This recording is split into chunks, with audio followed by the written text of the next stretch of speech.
ज्ञान की दृष्टि से देखें तो प्रथम अध्याय के 1 से 27 तक श्लोक कोई खास महत्वपूर्ण नहीं है। इसलिए महत्वपूर्ण पात्रों का विवरण करके जल्दी ही 28वें श्लोक पर विद्वानों व संतों के विचार आपके सामने रखेंगे। उसके बाद एक एक श्लोक के एक एक शब्द पर विशेष व गूढ़ रहस्य सामने रखेंगे। वीतराग भय क्रोध इस श्रेणी में आपकी साधना पहुँचे, यही हमारी कोशिश है। चौथा, पांचवा और छठा प्रथम अध्याय के 3 श्लोक का शाब्दिक अर्थ। इस सेना में भीम तथा अर्जुन के समान युद्ध करने वाले अनेक वीर धनुर्धर है। यहाँ महारथी युयुधान, विराट तथा द्रुपद, इनके साथ ही दृष्टकेतु, चेकितान, काशीराज, पुरुजीत, कुंती भोज तथा शिव्य जैसे महान शक्तिशाली योद्धा है। पराक्रमी युद्धामन्यु, अत्यंत शक्तिशाली उत्मोजा, सुभद्रा का पुत्र तथा द्रौपदी के पुत्र, ये सभी महारथी हैं। ये इन श्लोक का शाब्दिक अर्थ है। हम सब महाभारत का हीरो अर्जुन को मानते हैं, पर इस श्लोक में भीम का नाम अर्जुन से पहले है। कौरवों को सबसे ज़्यादा डर भीम से लगता है। अर्जुन धनुर्धर है पर संवेदनशील है, और अपनों के साथ जब लड़ना हो तो संवेदन भाव नहीं चलते। वहाँ तो भीम जैसा व्यक्ति चाहिए। भीम कभी अन्याय को सहन नहीं कर सकता। विरोध करने में भीम सबसे आगे था, शक्तिमान तो था ही। दूसरा, नारी का अपमान वो कभी भी सहन नहीं कर सकता था।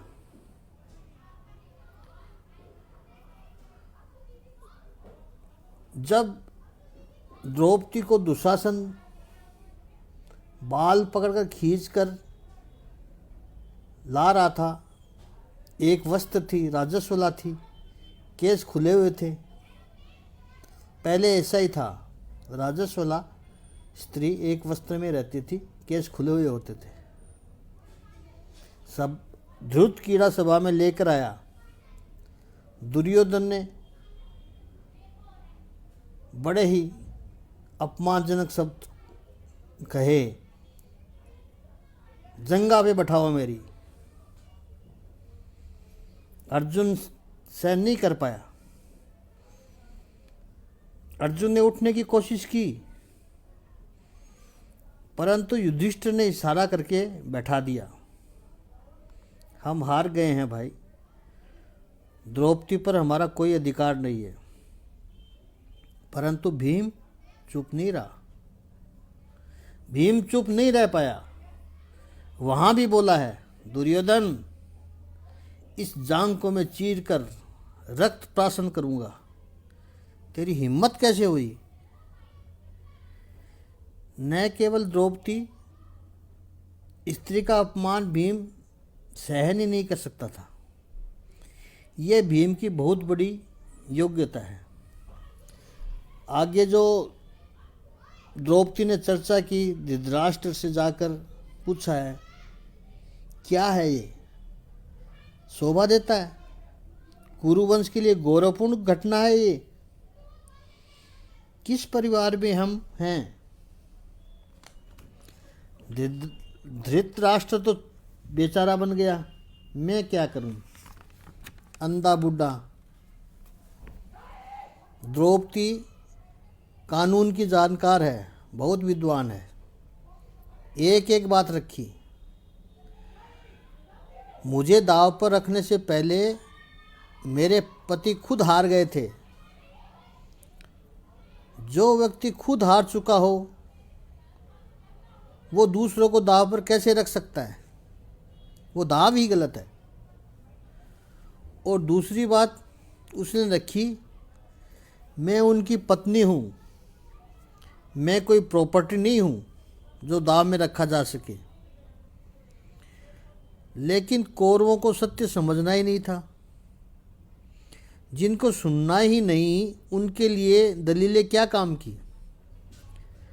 द्रौपदी ने एक एक के सामने देखा। धृतराष्ट्र चुप हो गया। भीष्म पितामह है, सिर नीचा करके बैठ गए। पितामह, अपनी नजरों के सामने ऐसा? भीष्म ने कहा, मैं कुछ नहीं कर सकता। द्रोणाचार्य से पूछा गया, कृपाचार्य से पूछा गया, बैठे हैं सब, कुछ नहीं बोल पाए। विदुर जी सभा छोड़कर चल दिए, बोल नहीं पाए, विरोध नहीं कर पाए, सभा छोड़कर चल दिए। ये दृश्य मैं देखना नहीं चाहता। अरे भाई, आप देखना नहीं चाहते तो दृश्य थोड़ी रुक जाएगा। दृश्य तो हो रहा है। आपके दूर हो जाने से दुर्घटना रुकती नहीं है। 100 कौरवों में से एक निकला, विकर्ण, जिसने विरोध किया। दुर्योधन का भाई था विकर्ण, उसने विरोध किया, लेकिन उसे चुप करा दिया गया। तब द्रौपदी बोली है, वो सभा नहीं जहाँ पर वृद्ध न बैठे हो। बड़े बुजुर्ग का एक मूल्य होता है, बड़े बुजुर्ग होने चाहिए, क्योंकि उनके पास जीवन का अनुभव है। द्रौपदी कहती है, वो सभा नहीं जहाँ पर वृद्ध न बैठे हो।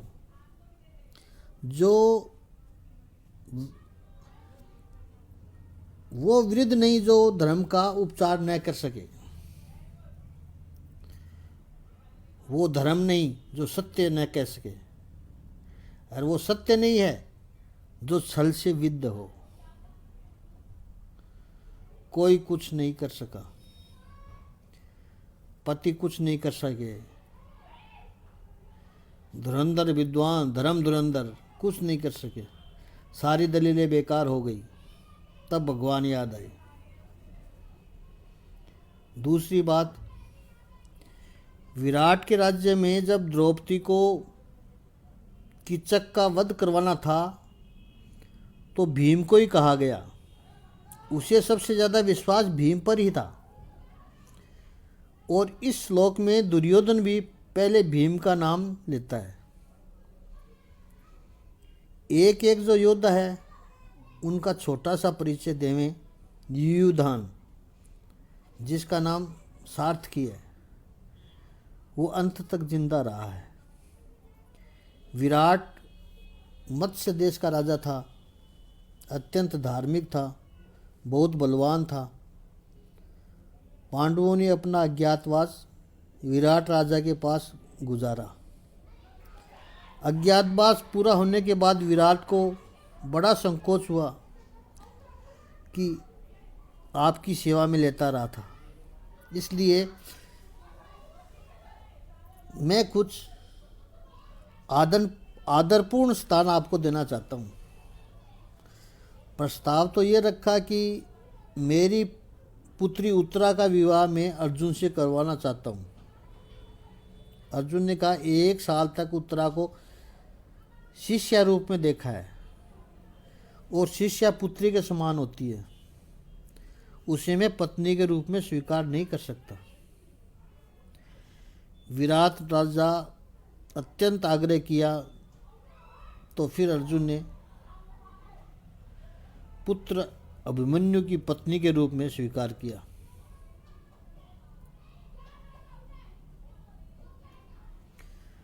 पत्नी के रूप में नहीं, पुत्र वधू के रूप में उत्तरा को स्वीकार किया। विराट राजा और उसके 3 पुत्र भी युद्ध में वीरगति पाई थी।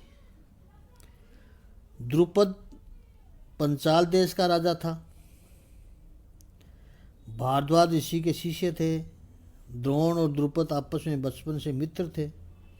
बाद में विरोध भी बन गए, एक दूसरे के विरोधी हो गए। धृष्टद्युम्न द्रौपदी और शिखंडी के पिता थे द्रुपद। युद्ध के दौरान द्रुपद की मृत्यु द्रोणाचार्य के हाथ से हुई। जो योद्धा 10,000 धनुधारियों के साथ अकेला लड़ सके और वो शस्त्र चलाने में भी प्रवीण हो और शास्त्र में भी पूर्ण प्रवीण हो, उसे कहते हैं महारथ। तो यहाँ द्रुपद का महारथ कहा गया, द्रुपद को यहाँ महारथ कहा गया है। रण मैदान में जिसकी रथ की ध्वजा देखकर शत्रु डर जाए, धृष्टकेतु शिशुपाल का पुत्र था, चेदी देश का राजा था और द्रोणाचार्य ने उसे मारा था। चेकितान को दुर्योधन ने मारा था। पुरुजीत और कुंती भोज ये दोनों पांडवों के मामा थे, कुंती के भाई, और इन दोनों की मृत्यु द्रोणाचार्य के हाथ से हुई थी। शैब्य वीर था। शैब्य की पुत्री नेविका थी, उसका विवाह दुर्योधन के साथ हुआ था। तो शैब्य दुर्योधन का ससुर हुआ और लड़ता है पांडवों के पक्ष में, अपने ही दामाद को हराने के लिए लड़ रहा है। युधामन्यु और उत्मोधा पांचाल देश के राजा के राजकुमार थे। उनकी नियुक्ति अर्जुन के रथ की रक्षा करने के लिए की गई थी। इन दोनों को रात्रि के समय अश्वत्थामा ने कपट से मारा था। सौभद्र का पुत्र, सुभद्रा का पुत्र अभिमन्यु, अर्जुन का पुत्र, ज्येष्ठ पुत्र, वीर योद्धा। चक्रव्यूह में प्रवेश करना आता है, बाहर निकलना नहीं आता। जानता था यह बात। 18-19 वर्ष का नौजवान है, लेकिन धर्म की रक्षा के लिए उसकी आवश्यकता पड़ी तो कूद पड़ा रण में। और उसके ही चाचा जयद्रथ ने अधर्म से, अन्याय से मारा उसे। इतना बड़ा महाभारत का युद्ध हुआ। भगवान श्री कृष्ण की आंखों में 2 बार आंसू आए। वो तो स्थित प्रज्ञ हैं, लेकिन प्रभु को भी जिसने रुला दिया वो अभिमन्यु है। अभिमन्यु की मृत्यु के समाचार जब श्री कृष्ण भगवान के पास पहुंचे, प्रभु की आंखों से अश्रु बहने लगे। अन्याय से मारा इन लोगों ने, इसको अन्याय से मारा है। मामा है कृष्ण, अपनी बहन सुभद्रा का पुत्र है। कितना होनहार था यह युवक। ये जीवन में आगे चलकर क्या कर सकता था? पांडवों का उत्तराधिकारी बन सकता था। ये इतनी छोटी उम्र में इस फूल को कुचल डाला इन्होंने। जरा सोचिए, श्री कृष्ण की आंखों में आंसू आ जाए, वो घटना कैसी होगी? अभिमन्यु कैसा होगा? और महाभारत के युद्ध में भगवान श्री कृष्ण दूसरी बार रोए हैं। भीष्म का जब महानिर्वाण हुआ, ज्ञान और रूपी सूरज अस्त हुआ, तब श्री कृष्ण की आंख में आंसू आ गए। कितना महान व्यक्तित्व था। इतिहास में फिर से ऐसा होने वाला नहीं है। ऐसा व्यक्ति भीष्म जैसा व्यक्ति इतिहास में दोबारा नहीं होगा।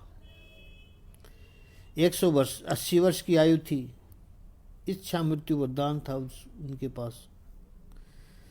वो चाहे तो प्राण छोड़े, किसी की ताकत नहीं भीष्म को मार सके। अद्भुत पात्र हैं अभिमन्यु और भीष्म। द्रौपदी के 5 पुत्र और भी हैं, जो एक एक पांडवों से एक एक पुत्र हुए थे।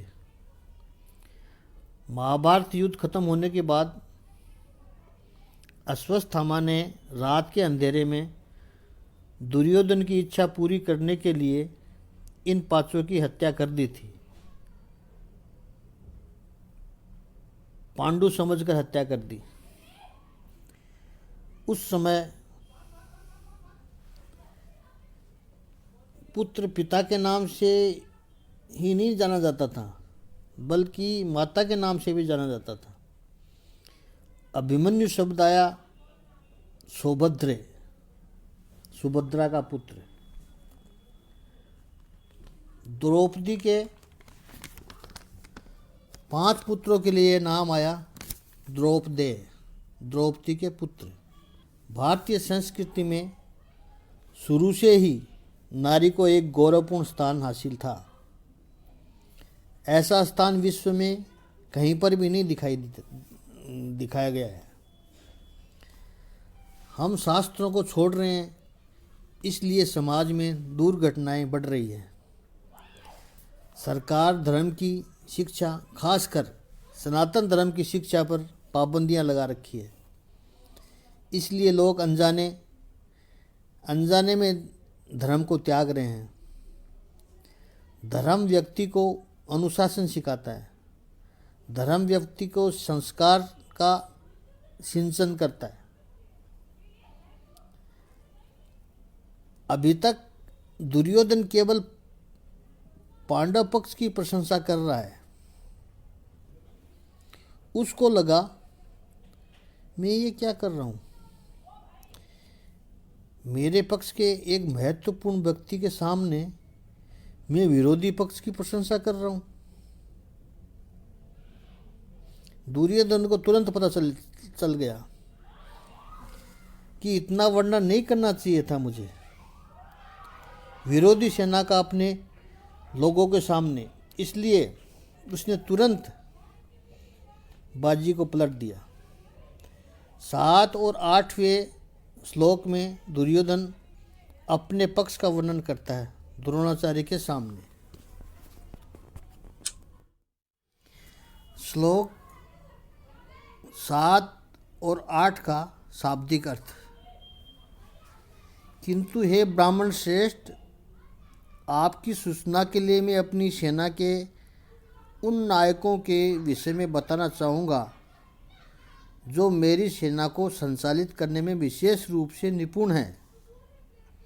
मेरी सेना में स्वयं आप हैं, भीष्म, कर्ण, कृपाचार्य, अश्वत्थामा, विकर्ण तथा सोमदत्त का पुत्र भूरिश्रव आदि है, जो युद्ध में सदैव विजयी रहे हैं।